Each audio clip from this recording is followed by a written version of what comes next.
সংকট দেখা দিয়েছে সয়াবিন তেলের বাজারে। বোতলজাত সয়াবিনের পর্যাপ্ত সরবরাহ না থাকায় বিপাকে পড়েছেন বিক্রেতা এবং ক্রেতা উভয়ই। এজন্য আমদানিকারকদের দুষছেন ব্যবসায়ীরা।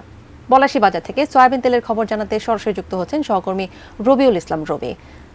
রবি, নিশ্চয়ই শুনতে পাচ্ছেন, হঠাৎ করে এমন সংকটের কারণটা আসলে কি? বিক্রেতারা কি বলছেন, যারা কিনতে যাচ্ছেন সেই ক্রেতারাই বা কি বলছেন? এছাড়াও আমি যেমনটি বলছিলাম যে এই জন্য আমদানিকারকদের কিন্তু দুষছেন ব্যবসায়ীরা। আমদানিকারকদের এর পেছনে কি দায় রয়েছে সেটাও একটু শুনবো আপনার কাছ থেকে। এই মুহূর্তে আছি হাতিরপুল বাজারে। এখানেও ওই অন্যান্য বাজারের মতো কৃত্রিম বলতে পারেন বা সয়াবিন তেল অর্থাৎ বোতলজাত যে সয়াবিন তেল আছে, এই সয়াবিন তেলের সংকট এই বাজারেও আমরা লক্ষ্য করেছি। আসলে এই সয়াবিন তেলের যে সংকট, এই সংকটটা কী কারণে, এর কারণটা এখানকার যারা বিক্রেতা আছে তারা নিজেরাও বলতে পারছেন না। ইভেন আমরা যে কাস্টমারগুলো এই বাজারে আসছেন, কাস্টমাররাও বলছেন যে আসলে কেন এই সংকট, এই সংকট সম্পর্কে আসলে কেউই ধারণা করতে পারছেন না। তো আমরা আসলে খোঁজ নিয়ে যেটা জানতে পেরেছি যে বিশ্ব বাজারে যেই তেলের যেই দাম, সেই দামের সাথে আমাদের দেশের তেলের দামের যেই সামঞ্জস্য, এটা আসলে এখন বর্তমানে নাই। ব্যবসায়ীরা এর একটা প্রস্তাব করেছিল যে সামঞ্জস্য করার জন্য।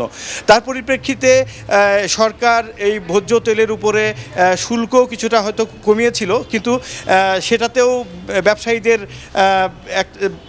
হয়তোবা মনোভূত হয়নি, যার কারণে তারা গতবারের তুলনায় এইবার ভোজ্য তেলের আমদানিতে তারা কিছুটা আমদানি কমিয়ে দিয়েছে, অর্থাৎ আমদানি কম হয়েছে, এমনটাই মানে অভিযোগ করছে খুচরা বা পাইকারি বিক্রেতারা।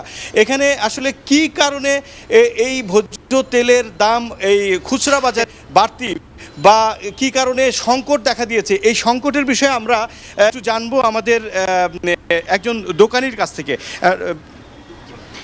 আসলে আমি মনে করি এখানে সম্পূর্ণই সরকারের ব্যর্থতা। সরকার ব্যবসা এবং হলো যে প্রোডাক্ট যেখান থেকে আনবে সেটা এগুলো কম্পেয়ার করার পরে যে মূল্যটা হওয়া দরকার মূল্য দিলে ব্যবসায়ীরা প্রোডাক্ট আমদানি করবে এবং আমরা বাংলাদেশে যারা জনগণ আছি প্রোডাক্ট ঠিকমতো পাবো।